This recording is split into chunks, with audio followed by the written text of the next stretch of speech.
Australia's emissions are too small to make a difference. One of these fact sheets talks about our emissions in the context of the top 20 polluters in the world.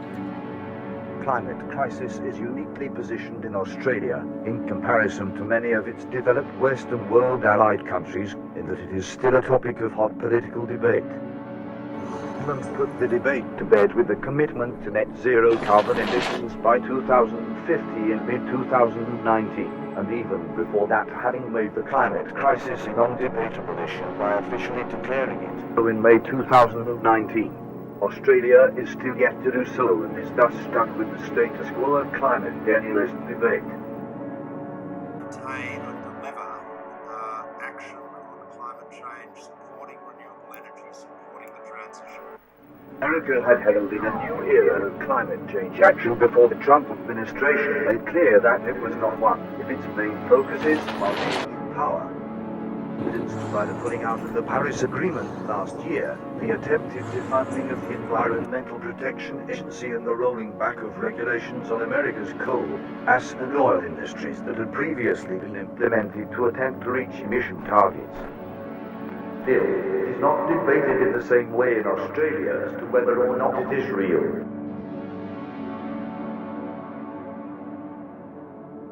Now, Australia is also taking real action on climate change, and we're getting results. The way that it is possible to tackle these seemingly trivial debates is through the use of facts. Facts that have been checked by experts, researched by scientists, and cannot be refuted by those who hold opposing views, no matter how often they cherry-pick statistics to back up their opinions and viewpoints. Action on climate change. What we do nationally is important in Australia. What we do internationally in partnership with other countries is doubly important. Verified fact-checking organizations have been growing exponentially, with a triple in numbers from 2014 to 2018, and a 26% growth from 2018 to 2019. This is surely no coincidence with the rise in the spread of misinformation, disinformation, and a callous disregard for truth becoming an advantageous and effective political tool across the world. Privately run media organizations giving airtime to viewpoints that aid their vested interests and line their pockets, and the era of the echo chamber well and truly upon the need for accurate and reliable journalism in relation to world-changing topics such as climate change is needed more than ever. I want to entrench what I call a balanced approach to climate change. We mustn't do silly things on climate change, do things that damage our economic advantage. This is where fact-checking organizations step in to keep politicians, journalists, and other media spectators honest and accountable. Breaking the link between economic growth and emissions growth is a difficult challenge for our economies.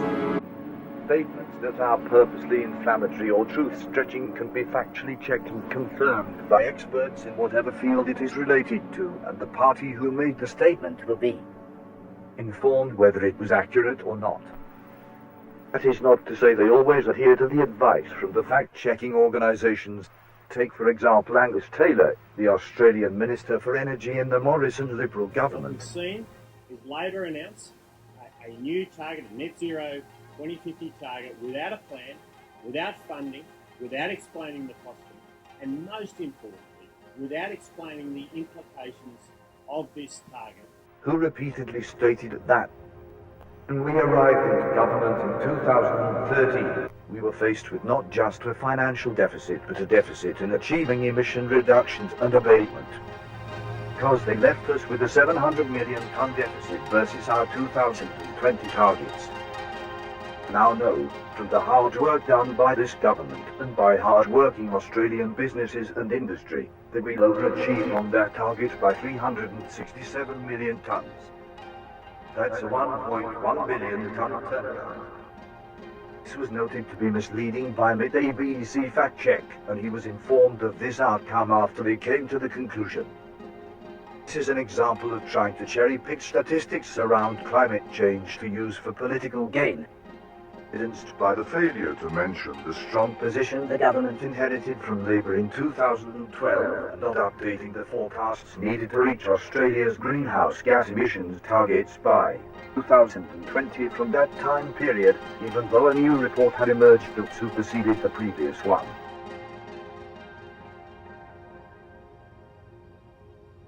And I always consider things that help us practically meet our environmental targets, which is incredibly important to all Australians as well. Famous climate change denialist, Liberal Party member for Hughes and NSW, Craig Kelly often cites scientific facts to back his views. The extreme left like to think that the climate was like the Garden of Eden. It was always very peaceful. And it's only that fossil fuels turned the climate into this sort of terrible monster that's killing us all. But if you look at the evidence, if you look at the history and you look at the science. He stated to his Facebook followers, "Why are they ignoring 500 scientists and professionals alongside a petition known as the European Climate Declaration, declaring there is no climate emergency?" Mr. Kelly went on to say that Labour denied the science and joined the climate crazers declaring a climate emergency. Letter to the UN Secretary-General, which accompanied the petition, introduced the signatories as knowledgeable and experienced scientists and professionals in climate and related fields. List of signatories on the petition includes 75 Australians, the second highest number of any country. ABC Fact Check were able to confirm that of the Australian signatures on the paper, 65% were members of a private organisation called the Saltbush Club, which aims to change the climate of public opinion, thus changing the political agenda surrounding climate change. 29% had connections to the mining industry, and the ABC Fact Check were only able to find peer-reviewed scientific research published by 7 of the Australian signatories. However, 6 scientists enlisted by Climate Feedback reviewed the claims shortly after the petition was released. In the summary of Climate Feedback's review, it says, "Claims contradict or misrepresent the evidence uncovered by geoscientists, failing to provide support for its conclusions downplaying the threat of climate change. Letter claims, for example, that climate models ignore the benefits of increased on-plant growth.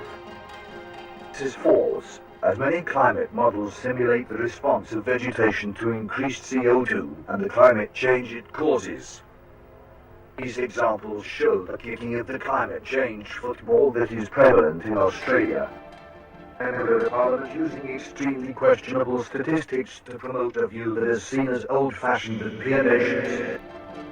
Noted in the UK, it has been an issue that has been taken out of the sphere of political debate to have all the major parties supporting a transition to net zero within a few decades.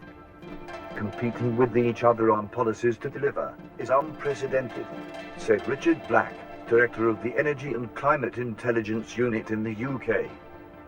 How has Australia not reached the same conclusion as the UK and America?